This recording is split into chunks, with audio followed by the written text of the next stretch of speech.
ഞാൻ ഇന്ന് മധുരമുള്ള ഒരു ഗോതമ്പ് പിടിയാണ് ഉണ്ടാക്കുന്നത്.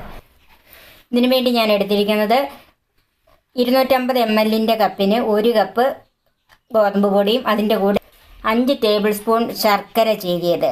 ഇത് ഒരു മീഡിയം മധുരമേ ഉള്ളൂ. അധികം മധുരം വേണമെങ്കിൽ ഒരു 2 ടേബിൾ സ്പൂണും കൂടെ എടുക്കണം. 1.5 കപ്പ് തേങ്ങാപ്പാൽ. ഇത് 1-ാം പാലും അല്ല 2-ാം പാലും അല്ലാത്ത വിധത്തിലുള്ള പാല്. ഒരു മീഡിയം തേങ്ങയുടെ 1 മുറി തേങ്ങയിൽ നിന്ന് 1.5 കപ്പ് വെള്ളം ഒഴിച്ച് പിഴിഞ്ഞെടുത്ത പാല്. ഉപ്പ് ആവശ്യത്തിന്, 1/2 ടീസ്പൂൺ ഏലക്കാപ്പൊടി, വെള്ളം. Cook with Sophie, sharing 40 years experience. ആദ്യം നമുക്ക് ശർക്കരയൊന്ന് ഉരുക്കിയെടുക്കാം. അതിന് ഞാനിവിടെ അടുപ്പ് കത്തിച്ചിട്ടുണ്ട്, ഒരു പാത്രം വെച്ചിട്ടുണ്ട്. അതിലേക്ക് ശർക്കര ഇട്ട് കൊടുക്കാം. അതിൻ്റെ കൂടെ ഒരു 1/4 കപ്പ് വെള്ളം കൂടെ ചേർക്കാം.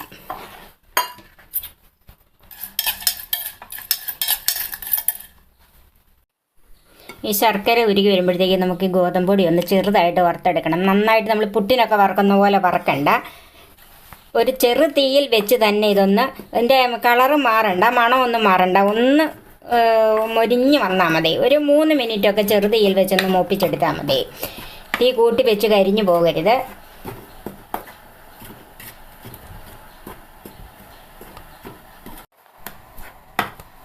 ഇത് ഏകദേശം ഒരു 3 മിനിറ്റോളം ആയിട്ടുണ്ട്. പൊടി നല്ലവണ്ണം ചൂടായി. അത്രയും മതി. ഇനി നമുക്ക് തീ ഓഫ് ചെയ്യാം.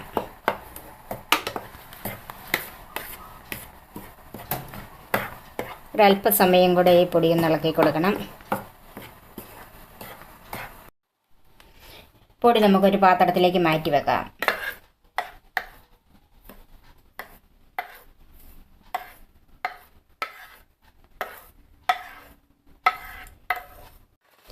ഇനി ഇതിൽ നിന്ന് നമുക്കൊരു 2 ടേബിൾ സ്പൂൺ പൊടി മാറ്റി വെക്കാം.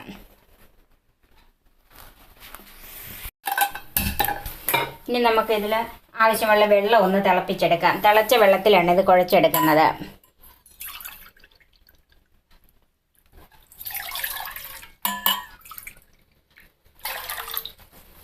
ഞാനൊരു 1.25 കപ്പ് വെള്ളം തിളയ്ക്കാൻ വെച്ചിട്ടുണ്ട്. അതിനാവശ്യമുള്ള ഉപ്പ് ചേർത്ത് കൊടുക്കാം.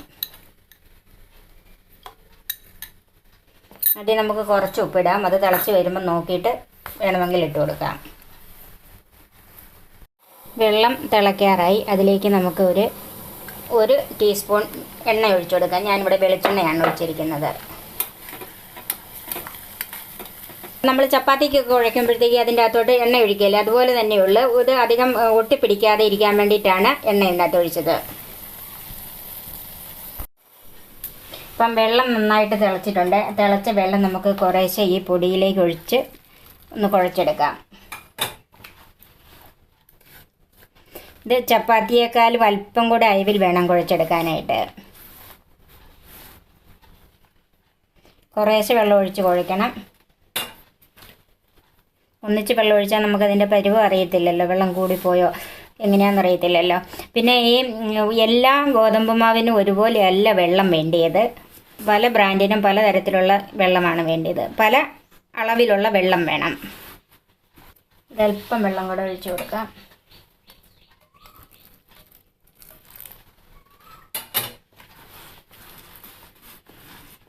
ഇപ്പം ഇതിനകത്ത് ആവശ്യത്തിന് വെള്ളം ഒഴിച്ച് കുഴച്ച് വെച്ചിട്ടുണ്ട്. ഇത് ഒന്ന് ചൂടാറാനായിട്ട് വെക്കാം.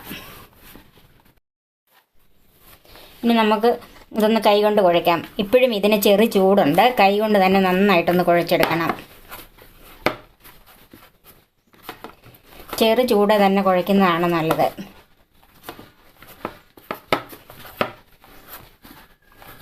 നല്ല മയത്തിൽ ഒരു 3-4 മിനിറ്റ് ഇങ്ങനെ കൈയുടെ ഈ ഭാഗം വെച്ച് തന്നെ ഒന്ന് ഇങ്ങനെ കുഴച്ചെടുക്കണം.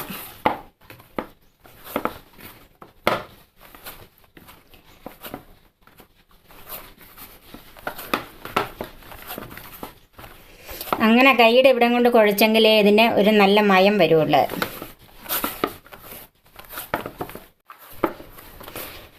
ഇപ്പോൾ ഇതൊരു 4 മിനിറ്റോളം ഞാനിങ്ങനെ കുഴച്ച് വെച്ചിട്ടുണ്ട്. ഇപ്പം നല്ല സോഫ്റ്റാണ്. ചപ്പാത്തി മാവിലും അല്പം കൂടെ ലൂസായിട്ട് വേണം ഇതൊന്ന് കുഴച്ചെടുക്കാൻ. എന്നാൽ ഒത്തിരി ലൂസായിപ്പോയി നമ്മുടെ കയ്യിൽ ഒട്ടിയും പിടിക്കരുത്. ഇനി നമുക്കിതൊരു 10 മിനിറ്റ് ഒന്ന് മൂടി വെക്കാം. നമ്മളിതൊരു 10 മിനിറ്റ് മൂടി വെച്ചിരുന്ന് ഇനി ഒന്ന് നോക്കാം. ഇനി നമുക്കിത് ചെറിയ ബോളുകളായിട്ട് ഉരുട്ടി വെക്കാം.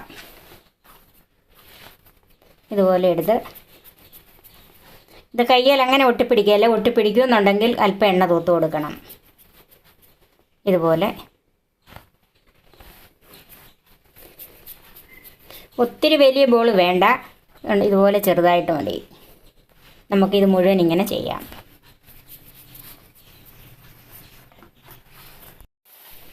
ഇതുപോലെ എല്ലാം ചെറിയ ഉരുളകളായി ഉരുട്ടി വെച്ചിട്ടുണ്ട്. ഇനി നമുക്ക് ഈ ബോൾസ് എല്ലാം ഒന്ന് വേവിച്ചെടുക്കണം. അതിനായിട്ട് ഒരു പാത്രത്തിലേക്ക്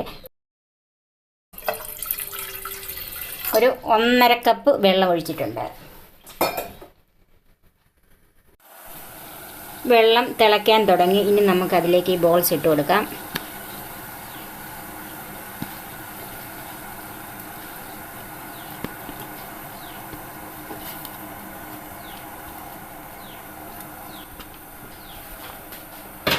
ഇപ്പോൾ എല്ലാ ബോൾസും ഇതിനകത്ത് ഇട്ടിട്ടുണ്ട്. ഇനി നമുക്കിതൊന്ന് മൂടി വെക്കാം. ഒരു മീഡിയം ഫ്ലെയിമിൽ വെച്ച് കൊടുക്കണം. നന്നായിട്ട് തിളച്ച് കഴിയുമ്പോഴത്തേക്കും തീ കുറച്ചിട്ട് കൊടുക്കണം. ഇപ്പോൾ ഈ പിടി നന്നായിട്ട് തിളച്ചിട്ടുണ്ട്. ഇനി നമുക്ക് തീ കുറച്ചിട്ട് മൂടി വെച്ച് കൊടുക്കാം. ഇത് ഗോതമ്പ് പിടിക്ക് അല്പം വേവ് കൂടുതലുള്ളത് കൊണ്ടാണ് തീ കുറച്ചിട്ട് വേഗം വെക്കുന്നത്.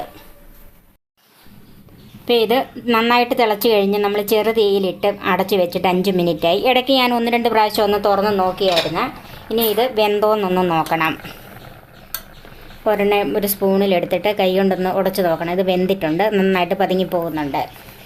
ഇത് വേകുന്നതിൻ്റെ മുമ്പ് ഇതിനകത്ത് ശർക്കര ചേർക്കരുത്. ശർക്കര ചേർത്താൽ പിന്നെ ഇത് വേകിയല്ല, അങ്ങനെ കല്ലച്ച് കിടക്കുകയുള്ളു. അതുകൊണ്ട് നന്നായിട്ട് വെന്ത് കഴിഞ്ഞ് ഇതിൻ്റെ അകത്തിന് ശർക്കര ചേർക്കാവുള്ളൂ. ഇനി നമുക്കിതിനകത്തോട്ട് ശർക്കര ഒന്ന് അരിച്ച് ചേർക്കാം.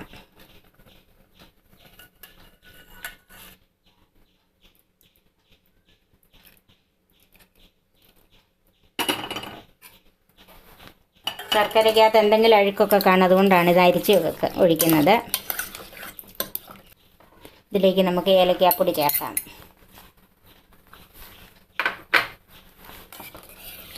ഇത് ഒന്ന് നന്നായിട്ട് തിളക്കണം. തീ ഒരല്പം ഒന്ന് കൂട്ടി കൊടുക്കണം. ഒരു മീഡിയം ഫ്ലെയിമിലാക്കി കൊടുക്കണം.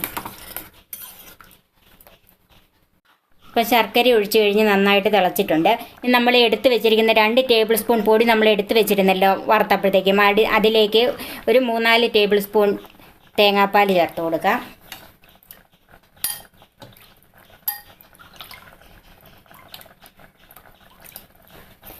തേങ്ങാപ്പാൽ ചേർത്ത് നന്നായിട്ടൊന്ന് കലക്കിയെടുക്കണം.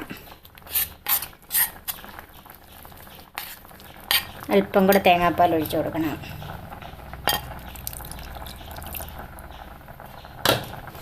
ഇതിന് കണക്കൊന്നുമില്ല തേങ്ങാപ്പാൽ എന്തോരം ഒഴിക്കണമെന്ന്. നമുക്ക് ഇത് നന്നായിട്ടൊന്ന് കട്ടയില്ലാതെ കലങ്ങുന്നത് പോലെ തേങ്ങാപ്പാൽ ഒഴിച്ചൊന്ന് കലക്കിയെടുക്കുക. വെള്ളം ആയാലും മതി, എന്നാലും തേങ്ങാപ്പാൽ ഒഴിക്കുന്നതാണ് അതിനൊരു കൂടുതൽ ടേസ്റ്റായിട്ട് എനിക്ക് തോന്നിയേക്കുന്നത്.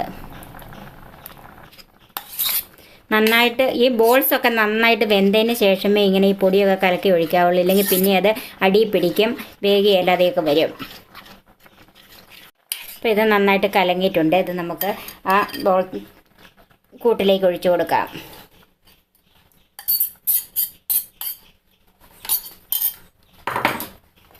ഇതൊന്ന് മിക്സ് ചെയ്യാം.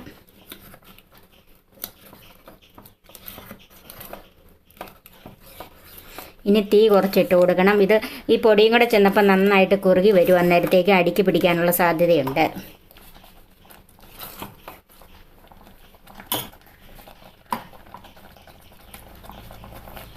ഇനി നമുക്കിതിലേക്ക് തേങ്ങാപ്പാൽ ചേർത്ത് കൊടുക്കാം.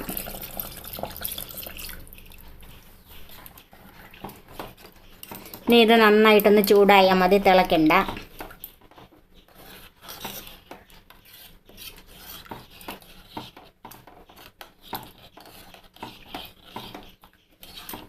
നല്ല കറുത്ത ശർക്കര ആയിരുന്നുകൊണ്ടാണ് ഇത്രയും കളർ വന്നത്. വെളുത്ത ശർക്കരയാണെങ്കിൽ ഇത് ഇത്രയും കളർ വരികയില്ല. നമ്മുടെ കയ്യിലുള്ളതുപോലെ ശർക്കര ചേർത്താൽ മതി. ഏത് കളറാണാകണമെന്നൊന്നുമില്ല. ഇതിൻ്റെ അകത്തോട്ട് നമുക്ക് ഒരു നുള്ളു ഉപ്പ് ചേർത്ത് കൊടുക്കാം. ഈ മധുരം ഒന്ന് ബാലൻസ് ചെയ്യാനാണ് ഉപ്പ് ചേർക്കുന്നത്. തേങ്ങാപ്പാൽ ഒഴിച്ചതിന് ശേഷം നന്നായിട്ട് ചൂടായി. അങ്ങനെ ചൂടായാൽ മതി. ഇത് ഇളക്കിക്കൊണ്ടിരിക്കണം, അല്ലെങ്കിൽ അടിയിൽ പിടിക്കും. ഇനി നമുക്ക് തീ ഓഫ് ചെയ്യാം. നമ്മുടെ മധുരമുള്ള ഗോതമ്പ് പാൽപ്പിടി റെഡിയായി. ഇനി നമുക്ക് സെർവിങ് ഡിഷിലേക്ക് മാറ്റാം. നിങ്ങൾ തീർച്ചയായും പരീക്ഷിച്ച് നോക്കേണ്ട ഒരു റെസിപ്പിയാണിത്. നിങ്ങൾക്ക് എല്ലാവർക്കും ഇഷ്ടപ്പെടും. എൻ്റെ ഈ ചാനൽ സബ്സ്ക്രൈബ് ചെയ്യാനും എൻ്റെ ഫേസ്ബുക്ക് പേജ് ലൈക്ക് ചെയ്യാനും ഷെയർ ചെയ്യാനും കമൻറ്റ്സ് അറിയിക്കാനും മറക്കരുത്. വ്യത്യസ്തങ്ങളായ രുചിയിലുള്ള വിഭവങ്ങളുമായി നമുക്ക് വീണ്ടും കാണാം. ഞാൻ സോഫി കുര്യാക്കോസ്.